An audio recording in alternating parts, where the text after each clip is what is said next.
من الحاجات المهمة اللي انت لازم تعرفها ان كل دوكر ايمج ليه طريقة في الشغل وطريقة في البيلد بتاع التمبلتس بتاعته، فانت لازم تنزل هنا كده حضرتك وتبتدي ان انت تشوف هو بيشتغل ازاي. ده بيعمل ايه؟ انجن اكس دوت عباره عن اوبن سورس ريفرس بروكسي، بيديك الستبس ان انت تقدر ان انت تستخدمه ازاي. بيقول لك ان انت لو عايز تهوست ستاتيك كونتنت، تمام، انت ممكن تستخدم ايه؟ دوكر ران، وتدي له اسم، اي اسم انت عايزه. داش في دي سيبك منها دلوقتي. وبعد كده ده الايمج اللي هي دي، ده كده هو الراجل هنا كده ما حددش اي تاج، فمعناها ان هو هيستخدم الليتست في مين؟ في الانجن اكس. شايفين القصه اللي احنا عملناها من شويه بتاعه ان انا عملت انستول لانجن اكس، وبعد كده عملت انستول للكيرف، وبعد كده عملت انستول للايه؟ لشويه ستيبس. هو بيقول لك اصلا لو عايز تكستند اي دوكر ايمج، انت ممكن بكل بساطه تقول له فروم الايمج دي، البيز ايمج دي، ابتدي ان انت زود عليها. انا ممكن اقول له فروم دي، هنشوف دوكر فايل ده بعد شويه، وابتدي ان انا اعدل فيه.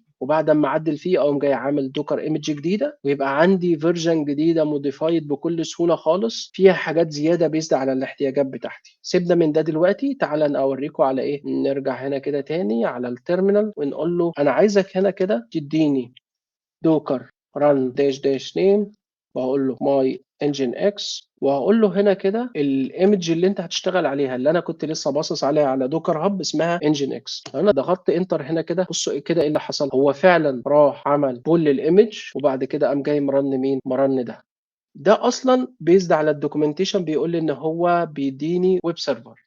ده كده عباره عن ويب سيرفر. الويب سيرفر ده باي ديفولت اول ما بيشتغل على 80. يعني المفروض لما اجي هنا كده اقول له لوكال هوست على 80، المفروض ان هو يشتغل تمام. خلي بالكم ان مش ده اللي شغال يعني انا عندي حاجه شغاله مش ملهاش علاقه بالانجن اكس، دي حاجه في جهاز انا دلوقتي محتاج ان انا اعمل ايه. شايفين كل الحاجات اللي ظاهره ديت انا عايز احطها في الباك جراوند. فكل اللي انت هتعمله هتيجي تقول له هنا كده نفس الكوماند، وهتيجي تقول له هنا كده انا عايز استخدم ايه؟ عايز استخدم داش دي. داش دي يعني حطه لي في الباك جراوند، دي اتاتشد مود. في الحاله ديت هو هيشغل الكونتينر وهيحط لك في الباك جراوند. بس خلي بالك لو عندك كونتينر شغال بنفس الاسم قبل كده، لان الايرور ده هيظهر لكم على طول. بص كده ايرور ريسبونس فروم ديمن كونفليكت ان الكونتينر نيم اللي اسمه ماي انجن اكس از اوريدي اكزيست. فانت في الحاله ديت اسهل حاجه بالنسبه لي ان انا جاي هنا كده اقول له انا عايز اجيب داش اول، واروح اجيب اللي هو الكونتينر ماي انجن اكس، واقول له اعمل ايه؟ واقول له دوكر ار ام ريموف الكونتينر ده.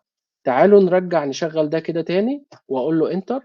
بص كده في الحاله ديت اداني اي دي وقال لي ان الكونتينر دوت راننج سكسسفولي في الباك جراوند. لو انا عملت دوكر بي اس هتلاقي ان الكونتينر بتاعي دوت شغال. طيب لو انا عايز اخش جوه الكونتينر وابتدي ان انا اشوف هو شغال ولا لا، انا ممكن اخد دوت كده، وفي عندي حاجه اسمها دوكر اكزيك بتدخلني ان انا اخش جوه الكونتينر واكسكيوت كوماندات. اقول له داش اي تي وهدي له الاي دي بتاع الكونتينر، وابتدي اقول له انا عايز اكسكيوت ايه. انا ممكن عايز اقول له اس اتش اديني شيل، او ممكن اقول له باش، او ممكن اقول له اي كوماند تاني. لو انا عملت كده دخلني جوه الكونتينر.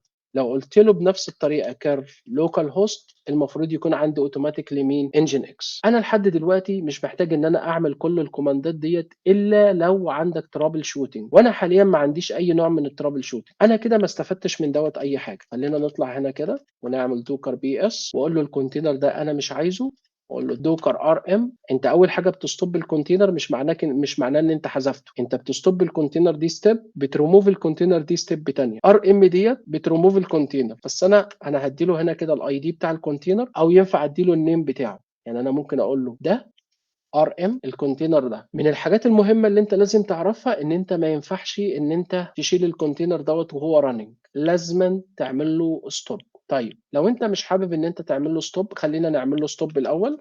في الحاله ديت انا وقفته، لما اجي اعمل له ستوب واجي اعمل له ار ام ديليت هيتشال عادي. طيب انت ممكن تعمل التو كوماند دول مع بعض، ان انت تدي له هنا كده داش اف. في الحاله ديت ان هو هيستوب الكونتينر وبعد كده هيعمل له ريموف.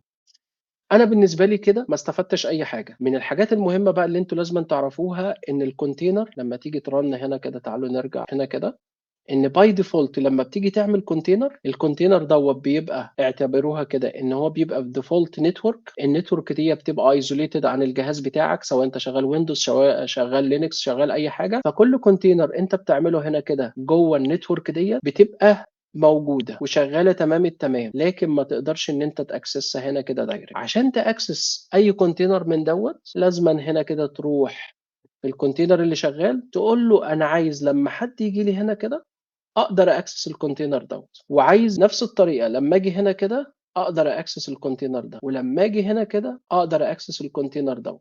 فانت بيبقى عندك زي فيرتشوال جيت واي. هناخد الحته دي بالتفصيل، بس انا عايزكم تعرفوا ان اي كونتينر انت هتعمله هيبقى شغال، بس بدون ما تفتح له البورت بتاعه هو انت مش هتقدر تاكسسه من على الجهاز بتاعك. فايه اللي بيحصل هنا كده؟ انا رحت على دوكر هاب، شفت ان انجن اكس شغال على بورت 80، فانا بقول ان الكونتينر هنا كده شغال لوكال على بورت 80، وانا باجي هنا كده في المنطقه دي بقوم جاي عامل زي لسته كده صغننه كده، بقول للدوكر بص انا عايز الكونتينر دوت وانا برنه هو شغال داخليا جوه الكونتينر على 80، بس عايز لما اي حد ياكسسه بره ياكسسه على 80 انت حر.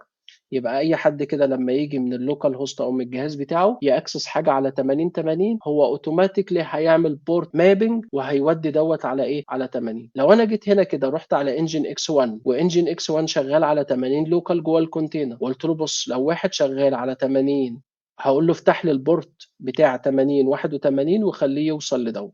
لو انا جيت على انجن اكس نمبر 2 وقلت له انت شغال لوكالي جواك على 80، بس انا عايز لما حد يشتغل على 80 82 انت وصله بالكونتينر ده. عارفين ايه فايده الموضوع ده؟ ان انا ممكن ارن مالتيبل فيرجن من نفس السوفت وير واقدر ان انا اوصل له بره من خلال ان انا اعمل بورت مابنج. تعالوا كده اوريكم الحته ديت ونستفاد بيها. لو انا جيت هنا كده قلت له دوكر ران داش دي وقلت له داش داش نيم وقلت له ده ويب 1، ده الويب سيرفر 1، لو انا عملت كده هو هيبقى شغال بس انا مش هستفدت بيه اي حاجه. فعشان كده في فلاج كده اسمه بورت مابنج داش بي، هقول له بص 80 عايزك تدخله على 80، يبقى هنا كده ده البورت اللي موجود على الجهاز بتاعك، ده البورت اللي الكونتينر شغال بيه باي ديفولت. انت بتبقى عارفها من الابلكيشن، يعني مثلا اباتشي بيشتغل على 80 تمام، ماي سيكوال بتشتغل مثلا على 3306، دي حاجات ديفولت يا جماعه ستاندر انتوا هتعرفوها بالممارسه. وبعد كده قلت له رن لي انجن اكس، عملت كده انتر طلع لي اول واحد اسمه ويب 1. لو انا جيت كده اكسسه من الجهاز بتاعي على 80 يبقى انا هفتح البراوزر هنا كده واقول له روح لوكال هوست 80. المفروض كده بص انا عندي اصلا حوارات تانية ملهاش علاقة بالموضوع فانا محتاج ان انا اشيلها. طيب الحوارات اللي عندي عشان بس الناس ما تتخضش، انا حاطط سيستم سي تي ال انجن اكس ستوب. هو هنا طيب انا لما رنيت هنا ويب 1 في الاخر يعني عشان قلت له انجن اكس فهو رن على انجن اكس صح؟ ده انجن اكس، دي اللي فانجن اكس هي الايمج بيشتغل على 8 الاساسيه اللي هو عمل منها بالظبط. بص كده انا كان عندي بس عشان الناس ما تبقاش متلخبطه، انا عندي انجن اكس شغال مش في كونتينر، شغال لوكال عندي على الجهاز فانا وقفته عشان كده هو كان بيدي دي. لكن هنا كده لو عملت ريفرش هيجي اللي هو ايه، خلينا دوت نعمل دون وخلي ده 2 وده 2 تمام، نعمل دوت كمان واحد ده 3 وده 3 تمام. بص كده المفروض لو انا فتحت البراوزر قلت له 80 82 قلت له كارل هنا كده لوكال هوست 80 82، بص كده جاب لي الانجن اكس. لو قلت له 83 اللي انا لسه عامله من شويه كده هيدي لي نفس الانجن اكس. تعالى هنا كده افتح البراوزر، اتمنى ما تكونش في حاجه. بص كده ده الديفولت بيج بتاع الانجن اكس، لو فتحت ده كده ده الديفولت بيج بتاع انجن اكس. واحنا شغالين تعالوا نروح نجيب واحد تاني اسمه اباتشي. اباتشي هنا كده اسمه اتش تي تي بي دي، يعني عشان الناس ما تبقاش مستغربه اسمه اتش تي تي بي دي، ده الاباتشي. تعال اقف عليه هنا كده، هو ويب سيرفر بس مختلف شويه عن الايه، عن الانجن اكس. بص اسم الايمج بتاعته اسمها ايه؟ اسمها اتش تي تي بي دي. انزل تحت بنفس الطريقه هتلاقي ان هو ايه، شغال على 80. طبعا ده دوكيومنتيشن كتير انت ايه ممكن تستخدمه او لا، بس تعالى بنفس الطريقه. هقول له هنا كده سمي لي ده ويب 4 وحط ده 4 وما تستخدمش الايمج دي، استخدم الاتش تي بي دي. بص كده لو انا جيت هنا كده قلت له لوكال هوست 80 84، بص اداني هنا كده مين؟ ات وركس اباتشي اتش تي تي بي دي. ولو انا جيت هنا كده على ده قلت له ده نفس البورت اللي انا مستخدمه، بص كده نفس البتاع. يبقى احنا دلوقتي البورت مابنج ده الماشين بتاعتك، ده كده الكونتينر. ما حدش يبقى الكونتينر بتاعه ماي سيكوال ويروح يشغله على مثلا 80، لا ماي سيكوال 3306، فانت لازم تعرف الكونتينر.